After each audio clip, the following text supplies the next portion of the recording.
बहुत से खुशबूदार पौधों पर कार्य करते हैं, जिसके बारे में वो आगे हमको जानकारी देंगे। जी संवर सिंह जी बताइए। जी सर, जैसे ये गेंदा है जी, गेंदा, तो ये पौधा अभी तक फूल तोड़ के किसान बाजार में बेचते थे और पूरा पेड़ फेंक देते थे। तो इसको हमने जैसे पिपरमेंट का, मेंथा का तेल लोग निकालते थे, हमारे यहाँ खेती होती थी। तो एक पाली का मेला लगता है, नागा बाबा का मेला, तो उसमें क्योंकि इसमें सुगंध है, तो सुगंध ये क्यों सुगंध देखें कि इसमें कितनी सुगंध है, आखिर इसमें सुगंध है तो पिपरमेंट का जब तेल निकलता है, रूह निकलती है, तो इसमें भी। तो इसको हमने पहली बार नागा बाबा का जब मेला समाप्त हुआ तो पेड़ पूरे जड़ समेत पौधे कटवा के जो फेंक दिए जाते थे पौधे, तो कटवा के, और यही पिपरमेंट का प्लान 10 क्विंटल का लगा हुआ था, उसी में पूरा प्लांट, हाँ फूल तो लगभग खत्म थे, बस पौधे बचे थे, उसमें हमने भर दिया। उसको भरने के बाद गर्म किया, और गर्म करने से लगभग हमें 5.5 घंटे उसमें लगे, और 5.5 घंटे के बाद में उससे रूह निकली, सुगंधित तेल निकला। उस सुगंधित तेल को लेके हम आए कानपुर में, तो जो FFDC के वैज्ञानिक थे उनको दिखाया, तो उन्होंने देखा, तो अभी तक जो प्रचलन था, तो तेल विधि से कन्नौज में तेल निकाला जाता था, लेकिन वो सिर्फ फूल से निकालते थे। लेकिन हमने क्या किया, पूरे पेड़ से तेल निकाला, तो ये देखा कि वो नायाब चीज निकली, और इतना गजब का काम हुआ कि आने वाले समय में जो देगें कन्नौज की हैं, हजारों वर्ष की जो परंपरा से व्यापार चल रहा था, तो इसके सामने वो व्यापार धराशायी हो गया, क्योंकि जो फूल से इससे तेल निकालते थे, इससे तेल, इसमें हर जगह तेल नहीं है, इन पंखुड़ियों में तेल नहीं है, सिर्फ तेल है। तो ये जो कैद है, हाँ ये कैद अंदर है तो फैटी आया है, लेकिन ये जो कैद है और ये डाल है, इसमें सुगंध है। तो इसमें कौन सा केमिकल आप बता रहे थे? हाँ हम बता रहे हैं, पूरी बात बता रहे हैं। तो सुगंधित तेल निकला, और ये पहले 25,000 रुपये किलो बिकता था कन्नौज में, लेकिन जब हमारे द्वारा निकाला गया तो वहाँ पर किसान आदमी कोई लेने वाला नहीं था, तो दूसरे के माध्यम से भेजा गया, तो उन्होंने बताया कि 12,000 रुपये किलो तेल बिका। तो 12,000 रुपये किलो तेल बिकने में 9,000 रुपये किलो के पैसे हमको मिले। इसमें कौन सा केमिकल? हाँ इसमें हम बताते हैं। तो ये दरअसल जो तंबाकू बनाने वाले कंपाउंड बनाते हैं, गेंदा गुलाब आदि सारे रूह मिला के कंपाउंड बनाते हैं, तो उसमें तंबाकू में कैंसर हो जाने की पूर्ण संभावना मानी जाती है, ऐसा लोगों का मानना है या वैज्ञानिकों का मानना है। तो इसमें गेंदे में ट्रैगटोन नाम का एक तत्व निकलता है जो कैंसर रोधी है। तो इसका जो वानस्पतिक नाम है, वैज्ञानिक नाम है, वो भी टैजिटिस इरेक्टा है जी, उसी से टैजिटोन नाम। हाँ जी जी जी।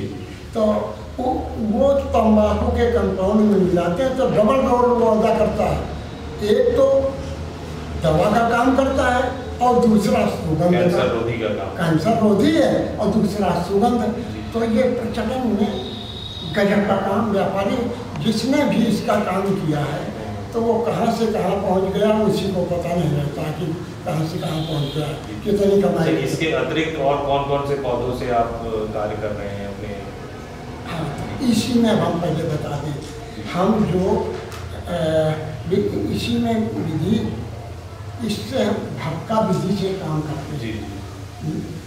अब जो नई विधि आई है तो वो सुपर क्रिटिकल स्टेट नाम से विधि आई है। तो सुपर क्रिटिकल स्टेट में इसमें अंतर क्या है वो हम आपको बताते हैं। भक्का विधि से उड़नशील सुगंधित तेल सिर्फ निकलता है, बाकी और नहीं। लेकिन सुपर क्रिटिकल स्टेट विधि से CO2 gas, carbon dioxide gas को मिलाते हैं और उसमें ये फूल डाल देने से इसकी उड़नशील सुगंध तो निकल ही आती है और भक्का विधि से उड़नशील सुगंध ज़्यादा निकलती है इसमें। दूसरा, गैर उड़नशील सुगंधित तेल निकल आते हैं। तीसरा, नेचुरल कलर इसमें जो है वो भी निकल आते हैं। चौथा, जो इसमें औषधि तत्व हैं वो निकल आते हैं। तब औषधि तत्वों को बाद में, वो विधि हम नहीं जानते हैं, वैज्ञानिक लोग जानते हैं, फ्रैक्शनेशन करना पड़ता है। जैसे गेहूँ, धान, जवार अलग अलग करना, तो फ्रैक्शनेशन करते हैं। तो फ्रैक्शनेशन में होता क्या है कि अलग अलग चीज़ें निकली, तो उसमें किसका क्या नाम है और उस तत्वों का क्या काम है, वो तत्व कितने % में कौन कितना निकला, उनका अंतर्राष्ट्रीय बाजार में क्या रेट है, ये सब। तो जानकारी के अभाव में खेती भटक रही है। जानकारी यदि सही सटीक है तो खेती से अच्छा काम कोई न है, न आगे रहेगा, न पीछे रहा है। लेकिन इस बीच में खेती भटक गई है। क्यों भटक गई है? उसके कई कारण हैं। जिसमें मुख्य कारण ये है। इसके अलावा जो और पौधे हैं जी, ये तो गेंदे का हो गया, जैसे गुलाब का जी, क्या करते हैं? गुलाब में भी देखो, तेल निकालने वाली गुलाब की जातियाँ 4 जातियाँ हैं। जी जी। एक रोजा डिविसना, हमसाइन नाम का गांव है, तो वहाँ से तेल निकलता, तो हमसाइन। हाँ, नूरजहाँ, रोजा डिविसना हो गया, हमसाइन, नूरजहाँ, नूरजहाँ ने कहते हैं सबसे पहले गुलाब से जी, ये गुलाब का अर्क निकालने की विधि। जी जी जी जी। तो सर इस तरह से 4-5 जातियाँ हैं जिनसे तेल निकलता। लेकिन ये अपना देसी गुलाब है। अब ये देसी गुलाब अभी तक यहाँ पर कहीं प्लांट लगे नहीं हैं। अब नया सीमैप में 5-6 लीटर का प्लांट आ गया है। तो उसमें हमने कल भेजा था एक अपने किसान को, लखनऊ के किसान को, कि फूल लेके जाओ और जाकर उसके वो एनालिसिस करा। हाँ, नहीं वैज्ञानिक, इसकी रूह निकला। तो इसमें रूह निकलेगी और इसकी सुगंध क्योंकि है तो सुगंध तो निकलेगी नहीं। इसमें पंखुड़ियों में सुगंध है, इसमें नहीं सुगंध। तो रूह निकलेगी, सुगंध निकलेगी, और सुगंध के बाद में नेचुरल कलर निकलेगा, और क्या क्या निकलेगा ये शोध का विषय है। जैसे हल्दी है, तो हल्दी के पत्ते में सुगंध है। लगभग 1 कुंटल हरे पत्ते में 900 ग्राम तेल निकलता है। कितना? 900 ग्राम। बड़ा गजब का तेल है, साधारण नहीं है। और हल्दी में गांठ से रूह निकालने में बेटा उड़नशील सुगंधित तेल अलग अलग गांठ के हिसाब से और अलग मिट्टी के हिसाब से और सीजन के हिसाब से अलग समय में अलग तेल निकलता है। लेकिन वो अभी हमने सोच पूरा किया नहीं, लेकिन हम बता रहे हैं कि ये जो सुपर क्रिटिकल स्टेट है, इससे निकालना सरल है और दुनिया के मानक में पास है और सबसे ज़्यादा तेल निकलने वाला है।